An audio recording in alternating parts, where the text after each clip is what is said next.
Dear friends, welcome to Biblical Parivartana once again. Thank you for tuning in.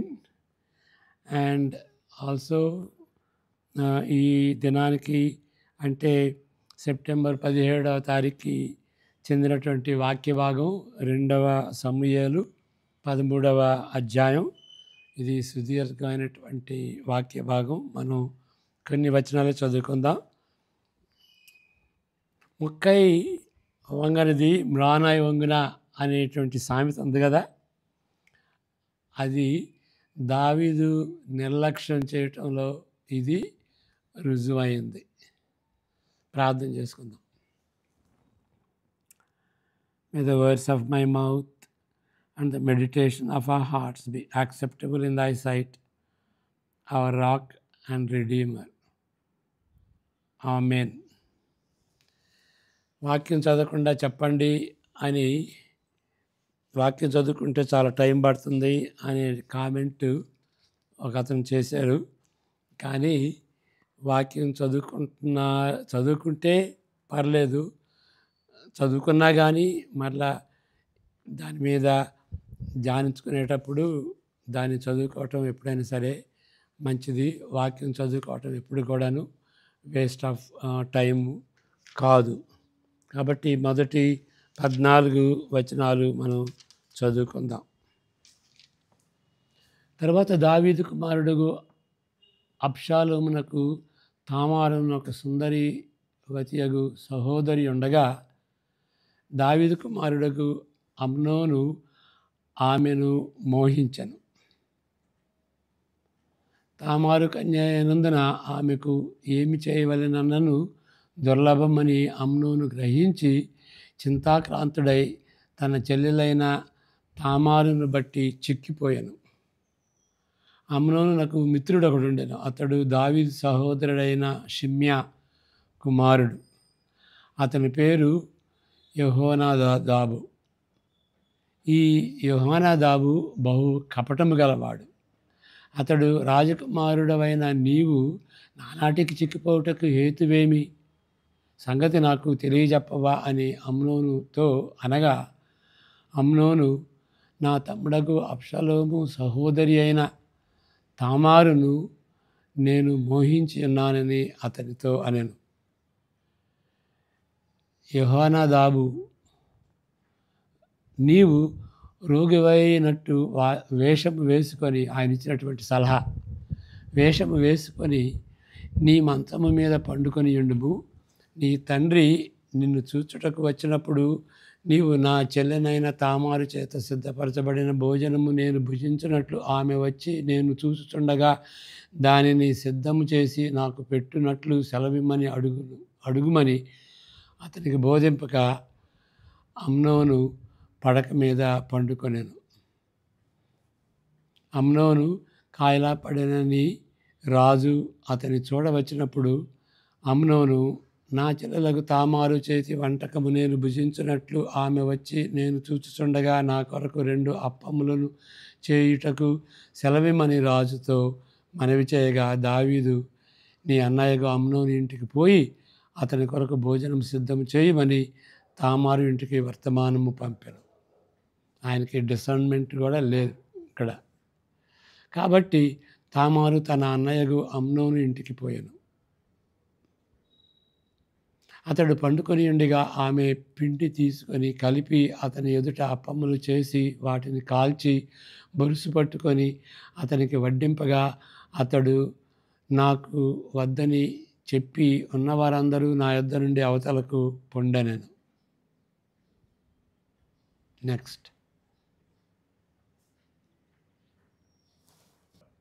వారందరూ బయటికి పోయిన తరువాత అమ్నోను, నీ చేతి వంటకము నేను భుజించినట్లు దానిని గదిలోనికి తెమ్మనగా తామారు తాను చేసిన అప్పములను తీసుకొని గది లోపలనున్న తన అన్నయ్యకు అమ్నోను వద్దకు వచ్చెను. అయితే అతడు భుజింపవలెనని ఆమె వాటిని తీసుకొని వచ్చినప్పుడు అతడు ఆమెను పట్టుకొనగా, చెల్లి రమ్ము, నాతో శయనించుము అని చెప్పగా, ఆమె, నా అన్న, నన్ను అవమానపరచకము, ఇలాగు చేయుట ఇశ్రాయేలులకు తగదు.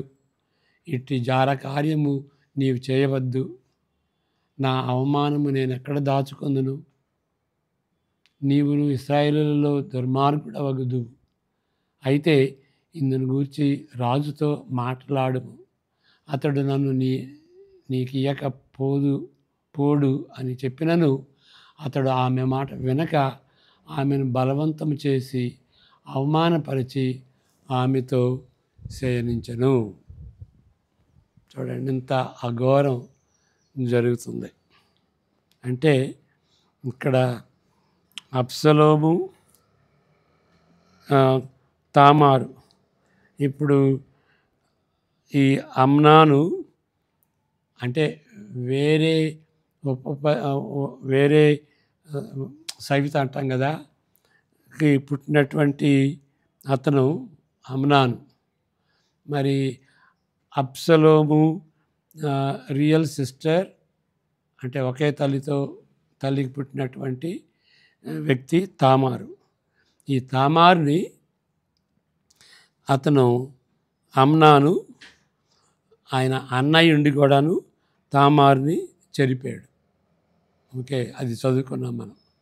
అందువలన అబ్షలోము 2 సంవత్సరాలు అయిన తర్వాత అమ్నానుని చంపుతాడు.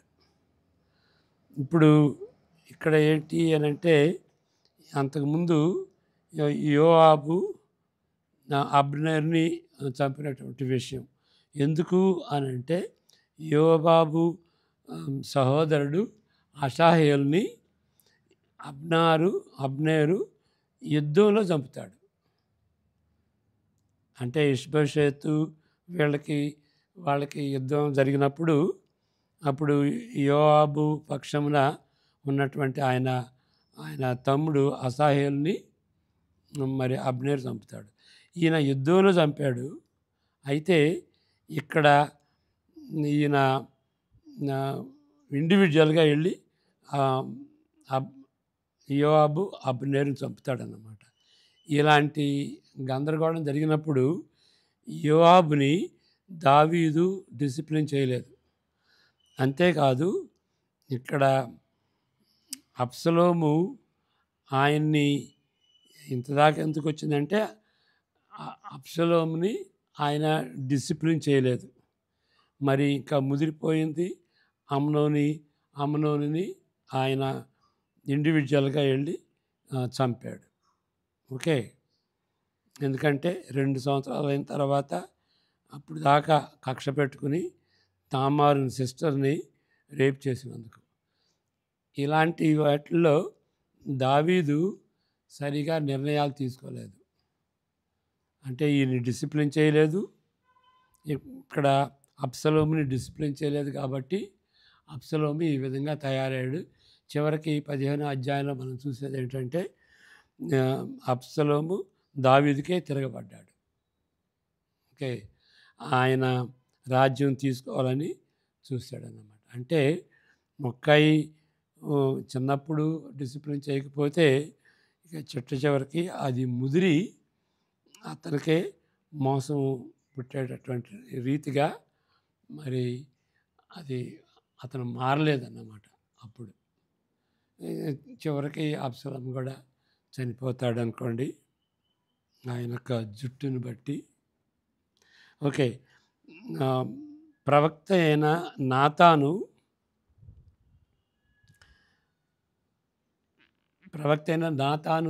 ప్రవచించినట్లు ఇదంతా జరిగినంత కూడాను మరి నాతాను దావీదుతో మాట్లాడాడు కదా, నువ్వు బెత్షెబాతో ఈ పాపం చేసావు కాబట్టి నీ కుటుంబంలో ఎప్పుడు కూడా ఇలా అవకతవకలు ఉండక మానవు. తప్పనిసరిగా చివరి వరకు నీ జీవితంలో నీ కుటుంబంలో ఈ విధంగా జరుగుద్ది. అంటే దేవుడు ఆ విధంగా ఒక విధంగా శిక్షించినా కానీ అతని బాధ్యత కూడా ఉన్నది. అంటే దావీదు మరి డిసిప్లిన్ చేయాల్సింది, చేయలేదు. కాబట్టి దావీదు ప్రవచించాడు కాబట్టి దేవుడు లేకపోతే నాతాను వాళ్ళు తప్పు అని అనటానికి వీల్లేదు. అంటే చెప్పినట్టుగానే జరిగింది. అయినా కానీ దావీదు బాధ్యుడు. ప్రవక్త అయిన నాతాను ప్రవచించినట్లు దావీదు పరిపాలన వెనుక పొంచి ఉన్న ముప్పు ఒక దుర్భరమైన కథతో అది మొదలవుతుంది. తన పరిపాలనలోని తప్పును స్పష్టంగా బయట పెడుతుంది. ఇంకా ఏం జరిగింది ఈ ఈ యొక్క అధ్యాయం. రాజుకు భార్యలు ఎక్కువైనందున అది కూడా ప్రాబ్లమే కదా. కానీ ఆ జనాల్లో మరి బహుభార్యత్వం ఖండించబడలేదు. దేవుడు స్లోగా ఒకదానికొకటి ఆయన వాక్యాన్ని చెప్పటమే కాకుండాను వాక్యాన్ని అవలంబించాడు. కాబట్టి ఆ రెవల్యూషన్ ఎదుగుతూ ఉంది. దేవుడు దానికి తగినట్టుగా వాళ్ళని శిక్షించాడు. ఈ సమయంలో బహుభార్యత్వం తప్పుగా ఖండించలేదు. అక్కడ క్రొత్త నిబంధన ఇచ్చేటప్పటికి అది ఖండించబడింది. ఓకే. కాబట్టి అప్పుడు డెవలప్మెంటల్ స్టేజ్లో ఉన్నదాన్ని మనం మాదిరిగా తీసుకుని దావీదుకున్నారు కదా, ఎందుకు ఉండకూడదు అని ఒక విశ్వాసి అనకూడదు. రాజుకు భార్యలు ఎక్కువైన కొలది సవిత పిల్లలు సంఖ్య కూడా పెరిగింది. ఇది దారుణమైన అత్యాచారంతో తామారును చెరిపిన కథను పరిచయం చేస్తుంది. తామారు తప్ప దీనికి సంబంధించిన ప్రజల జాబితాలను బట్టి వారందరూ సమర్థత లేని చెడిపోయిన కుటుంబమునకు చెందినవారు. అంటే సమర్థత లేని అని అంటే దాన్ని సమర్థించలేం. ఓకే. కుటుంబమునకు చెందినవారు, దాన్ని ఇంగ్లీష్లో ఏమంటారంటే డిస్ఫంక్షనల్ ఫ్యామిలీ అని అంటారు. డిస్ఫంక్షనల్ ఫ్యామిలీ నుండి వచ్చినటువంటి వాళ్ళు మరి వాళ్ళ బిహేవియర్ కూడాను డిస్ఫంక్షనల్గా ఉంటుంది. ఇక ఆ విధంగా దిగజారిపోద్ది అన్నమాట. కానీ వాళ్ళ బాధ్యత కూడా ఉంటుంది. ఏదో నా తల్లిదండ్రులు ఆ విధంగా చెడిపోయినటువంటి కుటుంబం కాబట్టి నేను ఇట్లా తయారయ్యాను అని ఆ విధంగా ఎవరు సమర్థించుకోలేరు. వాళ్ళు ఓకే, తల్లిదండ్రులు అట్లా చేశారు, అన్నదమ్ములు అట్లా చేశారు, నువ్వెందుకు సరిగ్గా ఉండకూడదు. కాబట్టి డిస్ఫంక్షనల్ ఫ్యామిలీ నుండి వచ్చాను అనేది ఎక్స్క్యూజ్ కాదు. డిస్ఫంక్షనల్ చెందిన వారిని ప్రస్తుత భాషలో దాన్ని వర్ణించగలం. అయితే నిజానికి ఇద్దరు సహోదరులు అమ్నాను, అబ్షలోము, వాళ్ళు ఇక్కడ అబ్షలోము, అమ్నాను వీళ్ళిద్దరి గురించి ఈ యొక్క అధ్యాయం హైలైట్ చేస్తుందన్నమాట, కేంద్రీకరిస్తుంది.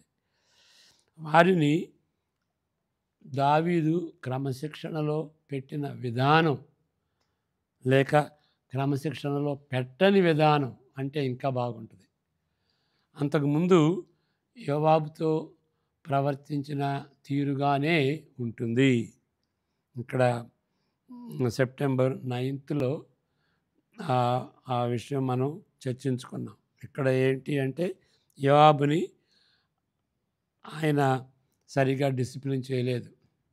ఇక్కడ యుద్ధంలో అబ్నేరు అసహేలుని యుద్ధంలో చంపితే యోవాబు డైరెక్ట్గా ఇండివిజువల్గా వెళ్ళి పగ తీర్చుకోవడానికి అబ్నేరుని చంపాడు. అది తప్పు. ఇది సమర్థించవచ్చు, దీన్ని సమర్థించలేము. ఆ విషయంలో మరి యోవాబుని దావీదు డిసిప్లిన్ చేయాల్సింది. అదేవిధంగా ఇక్కడ అబ్షలోమును కూడా డిసిప్లిన్ చేయలేదు. ఈయన డిసిప్లిన్ చేయలేదు, ఈయన డిసిప్లిన్ కూడా చేయలేదు. అంటే ప్రేమ పిల్లల్ని ప్రేమించేటట్టు వాడని డిసిప్లిన్ చేయకపోతే అది నిజమైన ప్రేమ కాదు. అమ్నోను మోహితుడు. అమ్నోను ఆయన సంగతి ఏంటి? అమ్నోను గురించి చెప్పుకుంటున్నాం. ఆయన మోహితుడు, అదే ఇమ్మెచ్యూర్ ఫెలో, అంటే పెద్ద మనిషి తరహాగా లేనటువంటి వాడు, బాధ్యత రహితుడు, మోసగాడు, క్రూరుడు. తామారుని చెరిపిన వెంటనే ఆయన గురించి చెప్పిన మాటల్లో ఆయన వ్యక్తిత్వాన్ని గురించి చెప్పగలం. ఆయన చెరిపిన తర్వాత 15వ అధ్యాయంలో ఏముంటుంది? మనం 14 దాకా చదువుకున్నాం. నెక్స్ట్ వచనంలో ఏముంటుందంటే, ఆమె ఎడల అత్యధికమైన అమ్నోను ఇలాగ చేసిన తర్వాత ఆమె ఎడల అత్యధికమైన ద్వేషము పుట్టి, అది వరకు ఆమెను ప్రేమించినంత కంటే అతడు మరి ఎక్కువగా ఆమెను ద్వేషించి లేచిపోమని ఆమెతో చెప్పగా, ఇక తర్వాత బ్రతిమలాడింది. ఏంటి నన్ను ఈ విధంగా పంపిస్తున్నావేమని బ్రతిమలాడినా కానీ ఆయన వినలేదు. ఈ చెడిపోయిన పిల్లవాడు దుష్టునిగా మారిన వ్యక్తి. ముందు చెడిపోయాడు పిల్లవాడిగా, ఇప్పుడు దుష్టునిగా మారినటువంటి వ్యక్తి గురించి మనం ఇక్కడ చెప్పుకుంటున్నాం. ఈ సందర్భంలో, ఈ సమయంలో రాజ్యాధికారిగా దావీదు తన పాత్రను న్యాయయుక్తంగా పోషించిన ఎడల తరువాత చరిత్ర కొన్ని సంవత్సరముల వరకు వేరుగా ఉండేది. ఆయన న్యాయం తీర్చలా, రాజ్యాధికారిగా న్యాయం తీర్చలా, మరి ఇంట్లో కూడా డిసిప్లిన్ చేయాల. ఇక్కడ ఈ అధ్యాయంలో ఏలీ పాపంలో పాల్గొంటున్నాడు. ఏలీ పాపం ఏంటి? 1 సమూయేలు 3లో చదివినటువంటి రీతిగా ఆగస్టు 19 ధ్యానాన్ని చూడండి. తన పిల్లల పాపమును గమనించినప్పుడు దావీదు మరి ఏలీ పట్టించుకొనలేదు. అదేవిధంగా ఈయన కూడా దావీదు కూడా పట్టించుకొనలేదు. వారిని అదుపులో పెట్టుటకు ఏమీ చేయలేదు. పట్టించుకోలేదంటే ఇక ఏం చేయలే. అమ్నోనును న్యాయ చట్ట ప్రకారము దాని పూర్తి ప్రభావంతో శిక్షించిన ఎడల తిరుగుబాటు చేసే కుమారుల బాణములు విసరే విల్లును హతమార్చేట్టుగా తన కుమార్తెకు జరిగిన అపకారములో జోక్యం తీసుకున్నట్టుగా ఉండేవాడు. అంతేకాదు, తామారు తోబుట్టువైన అబ్షలోము మనసులో పొంగుతున్న దోషమును, ప్రతీకారమును అణచివేయగలిగి ఉండేవాడు. అది ముందు ఇది చేసినట్లయితే, డిసిప్లిన్ చేసినట్లయితే మరి ఇవన్నీ జరిగేవి కావు. కాబట్టి ఒక పాపానికి మరొక పాపం పోగవుతుంది. ఈ సమయంలో అబ్షలోము విషాదకరమైన వ్యక్తి. ఇక అబ్షలోము గురించి చెప్తున్నా. అమ్నోను దుష్టత్వానికి అబ్షలోము తలంచుట సరైందే. ఎందుకంటే వాడు తప్పు చేశాడు, మరి చెల్లిని చెరిపాడు. కాబట్టి ఆ విధంగా ప్రతీకారం చేయటం అనేది సరైంది. తన సొంత తండ్రి బాధ్యతను ఉల్లంఘించిన న్యాయ వ్యవస్థలో పరిష్కారం దొరకనందున, ఎందుకంటే తండ్రి బాధ్యతతో పరిష్కారం చేయలే కాబట్టి ఆయనే ప్రతీకారానికి పాల్పడ్డాడు. తరువాత తన తండ్రి ఉగ్రతకు గురి అయ్యాడు. ఎందుకు చంపావు అని మరి అమ్నోనుని ఎందుకు చంపావు అని మరి ఈయన పారిపోయాడు. ఇక అబ్షలోము దావీదుపురా నుండి పారిపోయాడు. 2 సంవత్సరాలు అయిన తర్వాత మరి ఈ యోవాబే ఏదో ఒక విధంగా ఒక పన్నాగం పన్ని ఆయన్ని దావీదు దగ్గరకు తీసుకొచ్చాడు. అప్పుడు కూడాను దావీదు పురానికి తీసుకొచ్చాడు, కానీ 2 సంవత్సరాల తర్వాత మరి దావీదు మాత్రం ఆయన చూడలేదు. అది దానికి ఇంకా కొంతకాలం పట్టింది. కాబట్టి దావీదు డిసైజివ్గా యాక్ట్ చేయలా. ఈ సమయంలో ఓకే ప్రతీకారం చేయగలిగి ఉండేవాడు. ఈ సమయంలో అబ్షాలోము విషాదకరమైన వ్యక్తి. అమ్నోను దుష్టత్వానికి అబ్షాలోము తలంచుట సరి అయినదే. తన తండ్రి తన సొంత తండ్రి బాధ్యుడని ఉల్లంఘించిన న్యాయ వ్యవస్థలో పరిష్కారం జరగనందున ప్రతీకారంకు పాల్పడ్డాడు. తర్వాత తన తండ్రి ఉగ్రతకు గురి కాకుండా పారిపోవలసి వచ్చింది. పారిపోయాడు. 2 సంవత్సరాలు అక్కడ ఉండాల్సి, ఎందుకంటే భయపడ్డాడు. నేను అమ్నోను చంపాను కదా అని మరి భయపడి దావీదు ఏం చేస్తాడో అని పారిపోయి వెళ్ళాడు. అమ్నోను హతమార్చుటకు తప్పనుటలో అనుమానము లేదు, కానీ ఆయన చంపిన వానికంటే సుందరుడని, నీతి నియమాలు కలిగిన మంచి వ్యక్తి అని ఇంతవరకు అనిపించుకున్నాడు. అయినప్పటికీ ప్రత్యేకమైన ఈ హత్యను దావీదు కూడా నిర్లక్ష్యం చేయడని ఎరిగి అబ్షలోము పారిపోతాడు. ఈ విధంగా దావీదు తెలివి తక్కువ అని గాను ఏమి తోచనటువంటి వ్యక్తిగా అవుతాడు. ఆ విధంగా కుమారుడు పారిపోవటం మూలాన ఇక ఈ దావీదు పని ఏమైంది? ఆయన తెలివి తక్కువ వాడు. తర్వాత ఇప్పుడు ఏం చేయాలి అనేది తోచనటువంటి పరిస్థితి అన్నమాట. ఆయన క్రియేట్ చేసుకున్నాడు. ఇప్పుడు మనం గ్రహించాల్సింది ఏంటి?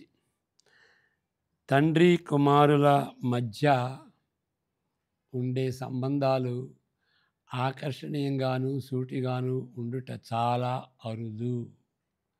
మంచివాళ్ళు కూడాను, ఎలి కూడా వ్యక్తిగతంగా మంచివాడే, కానీ చిల్లరని డిసిప్లిన్ చేయాల. దావీదు మంచివాడే, కానీ చిల్లరని డిసిప్లిన్ చేయాల. ఒకటేంటంటే బహుభార్యత్వం ఒకటి, రెండవది ఏంటంటే మరి మంచిగా ఉండాలని అనుకున్నాడు, కానీ షూడ్గా ఉన్నాడు, కానీ కుటుంబ విషయంలో మరి డిసిప్లిన్ చేయలేదన్నమాట. అంటే డిసిప్లిన్ చేయకపోతే పిల్లలు పాడవుతారు అని మనం అర్థం చేసుకోవాలి. ఇంతకుముందు అధ్యాయంలోని ఏలియా చరిత్ర, దావీదు చరిత్ర ప్రక్కన ఉండుటను బట్టి, ఓకే, దీన్ని ఫాయిల్ అంటారని చెప్పాను కదా, అది దావీదు యొక్క కార్యం అది హైలైట్ చేయటానికి ఏలీ యొక్క నిర్లక్ష్యత దాని ప్రక్కనే ఉన్నది. ప్రక్కన ఉండటం బట్టి నేర్చుకోవలసిన పాఠం ఏమనగా, కుమారుల ఎడల ఎంత అనుకూలంగాను మెత్తగాను ప్రేమ వాత్సల్యత దైవభక్తితో సహనము కలిగి ఉన్నప్పటికీ పిల్లలు దారి తప్పినప్పుడు వారిని క్రమశిక్షణలో పెట్టని ఎడల కుటుంబాలు ఏ విధంగా ముప్పుకు గురి కాగలవో వీరి చరిత్ర, ఎవరు? దావీదు చరిత్ర, అంతకుముందు ఉన్నటువంటి ఏలీ చరిత్ర, వీరి చరిత్ర దృష్టాంతములుగా, ఎగ్జాంపుల్స్గా ఉంటున్నవి. పాత నిబంధనలో ఉన్నటువంటి కథలు, సంఘటనలు మనకు దృష్టాంతాలుగా ఉంటాయి. కాబట్టి ఒక ధర్మశాస్త్రం, యూదులకు ఇచ్చినటువంటి ధర్మశాస్త్రం కొట్టివేయబడినప్పటికీ మనకి దృష్టాంతాలుగా అవి నిలిచిపోతాయి అన్నమాట. దేవుడు అందుకని రాశాడు, మనకు దృష్టాంతాలుగా ఉండటం కోసమని దేవుడు రాసి పెట్టాడు. చదువుదాం.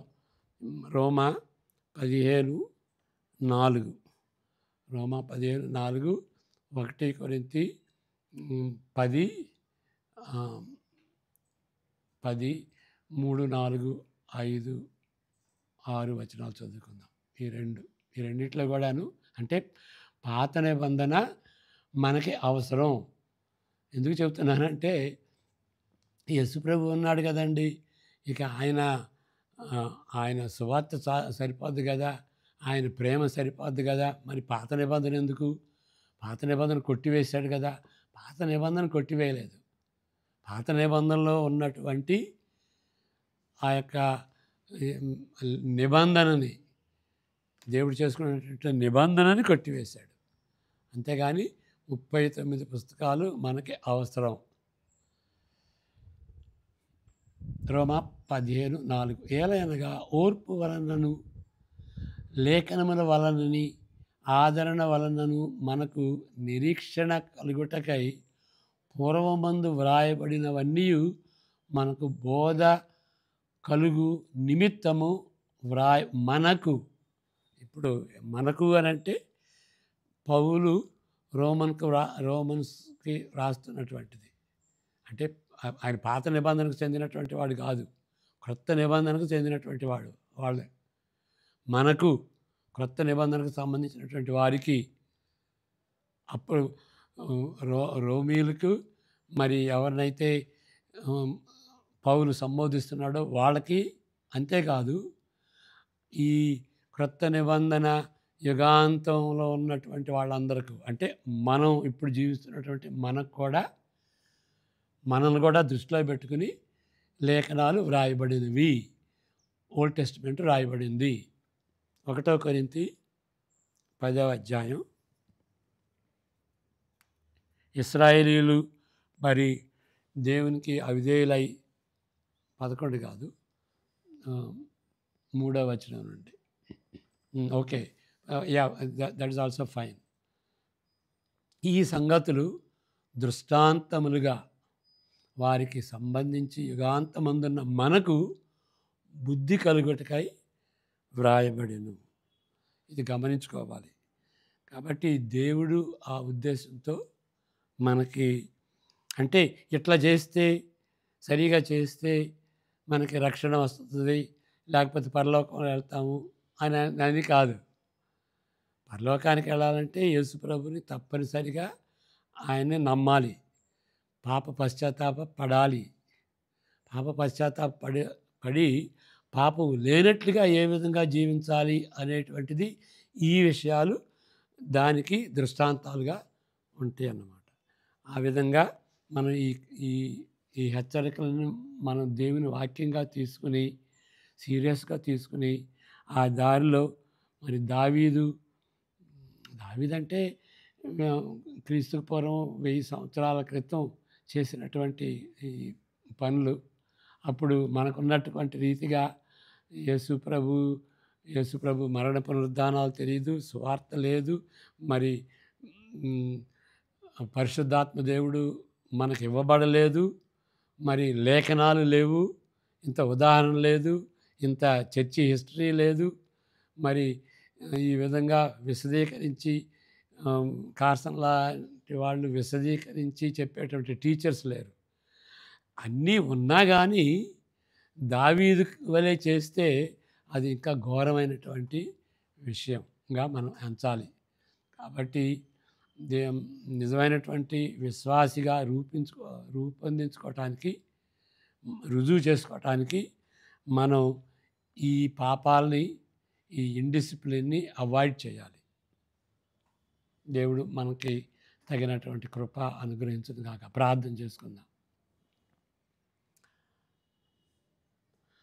The grace of the Lord Jesus Christ, the love of the Father, and the fellowship of the Holy Spirit be with each one of us now and all the days to come.